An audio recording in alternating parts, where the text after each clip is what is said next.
This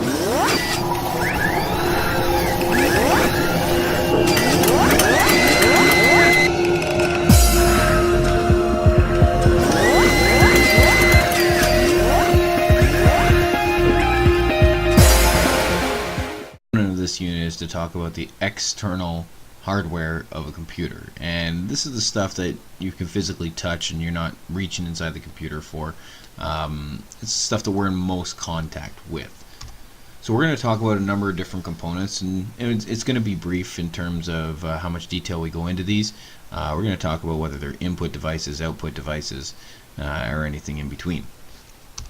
So the keyboard and mouse. These are obviously input devices. And what I mean by that is when you type a key on the keyboard, the key that you just typed is data for the computer. So it goes into the computer. We interact with it and it sends data into the computer. Same with a mouse.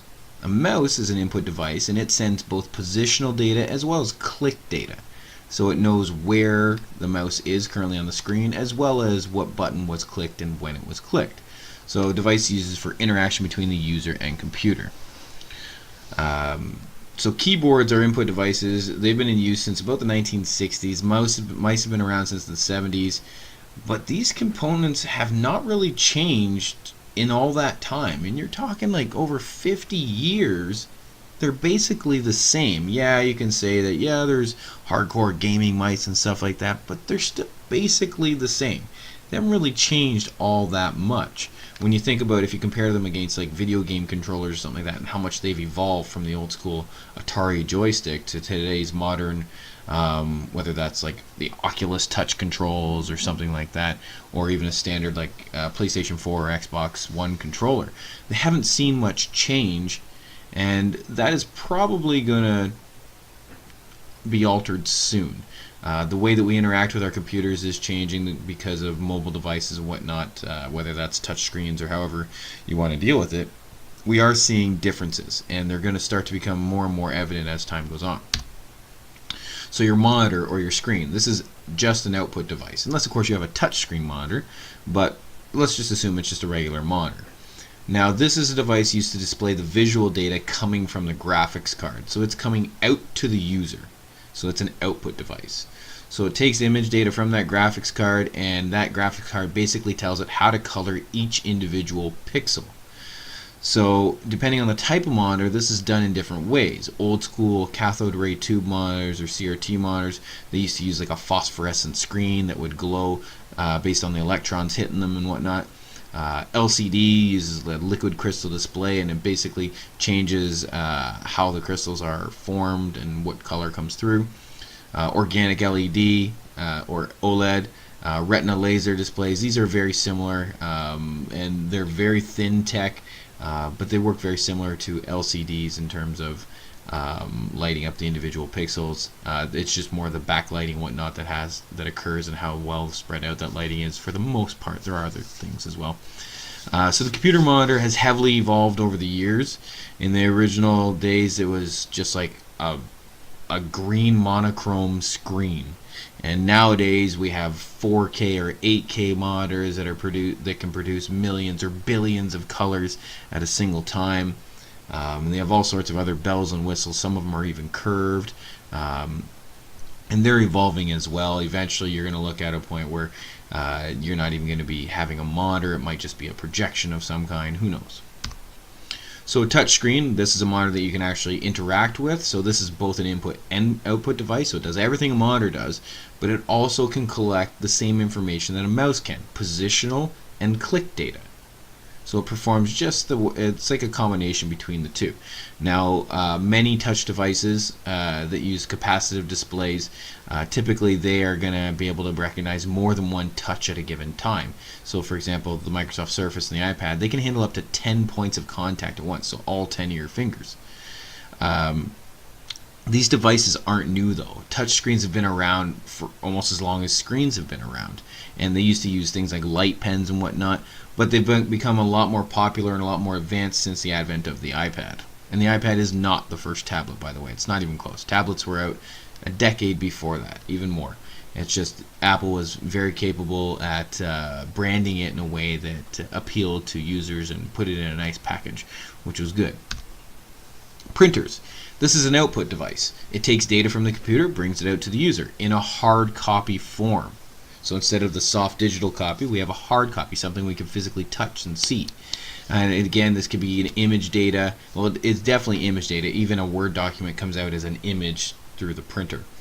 So it's sent again through the same scenario that a screen does. It gets that image data, translates it into something, then prints it out using whatever type of printing mechanism that printer is using. Whether that's like an old school dot matrix printer or it's a modern laser printer, depending on what you're using. Speakers, again, output device. Sound data coming out to the user. And this is taking data from the sound card and it's recreating the different pitches and everything like that so we can get some beautiful, beautiful sounds. They're not always standalone devices. A lot of times they're built right into the monitor. Sometimes they can be substituted for headphones. It depends on what you're using your sound card for. Or sorry, not your sound card, your speakers for. Microphone. What I'm talking into right now. This is a capturing input device. It's capturing my voice as we speak right now, or as I speak, and it's translating it through the sound card into those ones and zeros so the computer can deal with it in whatever way it needs to, so whatever software. So for right now, I'm using Snagit to capture this video, which means all my audio data is being sent directly to Snagit, and then Snagit is handling it and by recording it and syncing it up with the video that I'm making. But there's other software as well that use microphone, things like Skype, video games, all sorts of different things. Camera, or a webcam, depending on what you want to call it. A lot of times in laptops, these are built right in. Not necessarily in desktops, but that's not to say you can't buy one. And again, this is for capturing input and using it in various programs like Skype or whatnot. And a lot of YouTubers will capture their own face. I don't think you need to see me in these videos. I think the data is a little bit more important, but if I wanted to, I could hook up a camera so you could actually see me talking as I go, me frantically using my hands because I like to talk with my hands, that kind of thing. So they've seen a massive increase in quality over the past decade. It used to be in the early 2000s where everything was very, very clunky, very low frame rate, like 5 or 6 frames per second, just terrible. Modern Skype phone calls can go as fast as 60 FPS or even more. It all depends on the software you're using and how fast your bandwidth connection is. So it's not necessarily a limitation on the camera, but it's a limitation on how much data can be passed over the network. Flash drive or USB key or thumb drive, so many different things. These are permanent storage devices. But ironically, they use much of the same technology RAM does. But RAM is volatile. RAM requires power. How does that actually work? Well, it uses something called a capacitor. And the capacitor basically holds a temporary charge and releases that charge slowly over time, keeping it constantly with enough energy or enough electricity going through the system to maintain the data. And it kind of recharges itself every time you plug it in.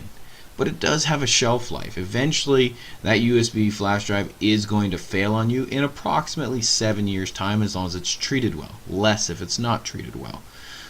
Old school video games used to use these things, backup batteries and whatnot, and what would happen is like the whole game itself would be basically stored on flash RAM.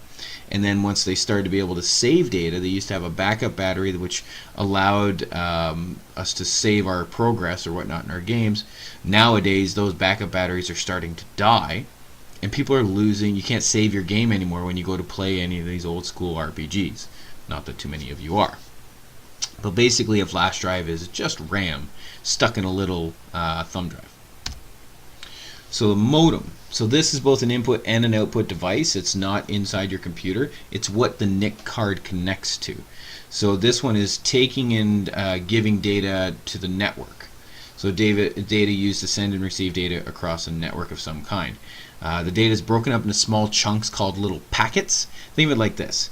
If you wanted to give an entire bag of sugar to your neighbor, but you couldn't carry the whole bag, you break it up into little baggies or even sugar packets, and you sent them all over one at a time. But they're numbered, and they're numbered because maybe they need to be sorted. But you're losing, let's say your neighbor gets all these, but they're missing little packet 5 and 7. So they'll yell over, "Hey, I didn't get 5 and 7. Can you resend those?" That's basically the way it works. It expects certain number of data. If it's missing some, it calls back and says, hey, can you resend those things? And that's how it actually happens. I digress a little bit. So data is sent along the network through the various mediums such as physical connections like your blue Ethernet cable, fiber optic connections, wireless connections, Bluetooth connections, all sorts of different ways that data can actually be sent. So here's a quick question for you. What do you think the primary method for internet to travel around the world is? Say, for example, to get from America to Europe. How's it going to cross that ocean? Do do do do do do do do do do do do do. Time's up. Anyways, it actually uses underwater cables, big, giant, thick cables. So it's a physical connection. Problems with satellites and things like that is they're super slow. You imagine if everybody in Europe was trying to talk to America and they had to go through satellites, we'd never be able to communicate with them. So it actually travels in underwater cables. So how does it all work together? Pardon the formatting. So let's try a quick little example and try and follow the path. Whenever you see one of the arrows, think of that as data traveling from point A to B. It's on the bus. Okay? So let's say we want to send an email to a friend and they read their email through Gmail, an online client. So as we're typing that email, for every single key that's hit, we touch the keyboard. That key is then sent to the CPU. The CPU stores it in RAM. The RAM sends it back to the CPU, which then sends it to the browser, which then comes back to the CPU, which then sends it to the graphics card. Remember, the CPU is kind of like a governing tool, right? And then the graphics card sends it directly to the monitor. Great. Now when we've finished typing our email and we click send, we click on the mouse, and that positional data goes to the CPU, which then sends it off to the software that's currently running, your email client, which comes back to the CPU again, and sends it off to your network interface card, which will eventually travel through the internet. So the message traveling, it goes from the NIC card to the modem to the internet to Gmail's NIC card and their server somewhere. So their Gmail server CPU. And then it gets stored in the RAM. And then back to the CPU. And then it goes to the hard drive for long-term storage. So when that person goes to access their email, they're going to access that hard drive on Gmail server. So that's the basics for the interactions between the components. So let's just talk quickly about some basic hardware software maintenance. Oftentimes your OS's performance relies heavily on the maintenance of your hard drive, making sure that everything is stored effectively. Now, in the previous lessons we talked about how data on a hard drive is stored sequentially, which means all the pieces of information for a given file are right beside each other. Now let's say, for example, you had a hard drive that was starting to fill up, but you deleted a few files randomly from your computer. You just didn't want them anymore. You didn't need them anymore. What happens is that can cause certain problems. So looking at this, let's assume this is your hard drive, and everything is stored in a nice sequential order. Each color is a different file, and X with a square means it's unused. So these last four elements are completely unused. All other colors are used up by a file. Now imagine we wanted to delete something. Imagine we wanted to delete the green one. What actually just happened? So we have blue, red, black, nothing, yellow, nothing. Huh. Now you think about this, what just happened is we just introduced a gap. And that is wasted time. It's wasted time because the disk has to keep spinning. Remember, this is a hard drive. So the disk is spinning around, and when it wants to get to the yellow, and it's currently on the red, for example, it's got to wait for all of this data to pass, then all of this nothing data to pass, till it gets to the yellow. We need to get rid of that gap. That gap needs to be pushed to the other side. So what we've done is we've fragmented our hard drive. We've got fragments everywhere.